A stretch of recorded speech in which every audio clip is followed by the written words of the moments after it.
नमस्कार दोस्तों, स्वागत है आपका कहानी दिल से चैनल पर। बहू, सबने खाना खा लिया है, सिर्फ हम और तुम बाकी है। जाओ, 2 थाली, कटोरी और गिलास धोकर अपना और मेरा खाना निकालकर सारे बर्तन खाली कर देना। सासू माँ नीलम जी ने जैसे ही अंकिता से कहा तो उसे आज गुस्सा आ गया और वो फट पड़ी। नहीं खाना मुझे, और आपको खाना है तो खुद थाली धोकर अपना खाना ले लीजिए। दिमाग खराब हो गया है क्या, या फिर बुखार से बौरा गई हो? नीलम जी तल्खी से बोली।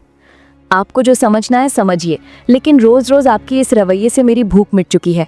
हर वक्त चाहे नाश्ता करना हो या फिर खाना, खाने से पहले बर्तन धुलो फिर खाना परोसो। अंकिता भी आज गुस्से में बोल पड़ी। तो क्या हो गया 2 बर्तन धोने से? तुम छोटी हो जाओगी क्या? भूलो मत, ये तुम्हारा ससुराल है, मायका नहीं। नीलम जी का स्वर तेज हो गया। क्या बात है, किस बात पर इतनी बहस हो रही? नीलम जी की तेज आवाज को सुन मनोज जी और बेटा मयंक किचन में आ गए। कुछ नहीं जी, बहू को कह रही थी खाना खाने को, लेकिन वो मना कर रही, बस इतनी सी ही बात। नीलम जी असली बात छुपाते हुए बोली। अंकिता, तुम खाना खाने से क्यों मना कर रही? और खाओगी नहीं तो दवा भी असर नहीं करेगी। मयंक अंकिता की तरफ देखकर बोला। कैसे खाऊं पापा जी, यहाँ तो रोज का नियम हो गया है, पहले बर्तन धुलो फिर खाना परोसो। अंकिता की आंखों में आंसू आ गए। बर्तन धुलो? क्यों धनिया, बर्तन धोने नहीं आ रही क्या? और जब तुम्हें बुखार है तो काम क्यों कर रही? मनोज जी ने पूछा।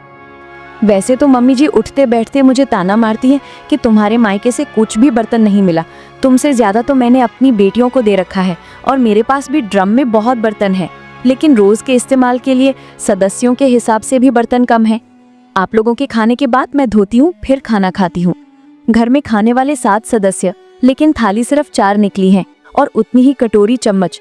आज मुझे सुबह से बुखार है, लेकिन मम्मी जी ने कहा कि हमने भी बुखार में घर संभाला है, दवा खाओ और काम करो। अंकिता ने ससुर के सामने सच्चाई रखी। अब मैं क्या करूं? ज्यादा बर्तन होने पर धनिया काम छोड़ने की धमकी देती है। उसका कहना है कि आपके यहाँ 1 सदस्य बढ़ गया है तो पगार बढ़ाओ। तब मैंने ही उससे कहा कि बर्तन कम निकालूंगी लेकिन पगार नहीं बढ़ाऊंगी, इसलिए आधे बर्तन रख दिए और आधे बर्तन बहू से धुलवाकर उसी पगार पर काम कराया जा रहा है, क्योंकि घर के सदस्य के रूप में वही बढ़ी है। मनोज जी गुस्से से नीलम जी की तरफ देखते हुए बोले।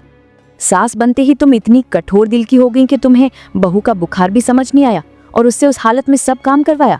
शर्म आनी चाहिए तुम्हें। घर के सब बर्तन वापस किचन में रखो, और कम पड़ रहे हैं तो अपने ड्रम से निकालो। आज के बाद अगर ऐसा कुछ हुआ तो। बहू को विदा करा के लाते समय समधन से बोल कर आई थी कि अपनी बेटी की तरह रखूंगी। इस तरह तुम अपनी बेटी को रखती हो? कहाँ है तुम्हारी लाडली? अपने कमरे में आराम कर रही, उसे बहू के साथ किचन में होना चाहिए। मनोज जी ने बेटी सपना को आवाज लगाकर बुलाया और उसे भी डांट लगाई। जाओ, जाकर अंदर से थाली निकालो और अपनी भाभी का खाना लगाकर उसके कमरे में देकर आओ। और नीलम जी, आपकी धनिया आए तो उससे कह दीजिएगा कि आज से बर्तन ज्यादा ही मिलेगा। उसे धोना है तो धोए, वरना उसका हिसाब कर देना। दूसरी काम वाली आएगी, और आज के बाद घर में बर्तन की कमी नजर नहीं आनी चाहिए। मनोज जी ने नीलम जी को भी अल्टीमेटम दे दिया। ऐसा क्यों होता है कि बहू को घर का सदस्य समझने में ससुराल वालों को वक्त लगता है, लेकिन बहू से ये आशा की जाती है कि वो ससुराल आते ही उनके रंग में रंग जाए। दोस्तों, ये थी आज की कहानी दिल से। अगर कहानी दिल को छू गई हो तो वीडियो को लाइक, शेयर और सब्सक्राइब जरूर करें। राधे राधे।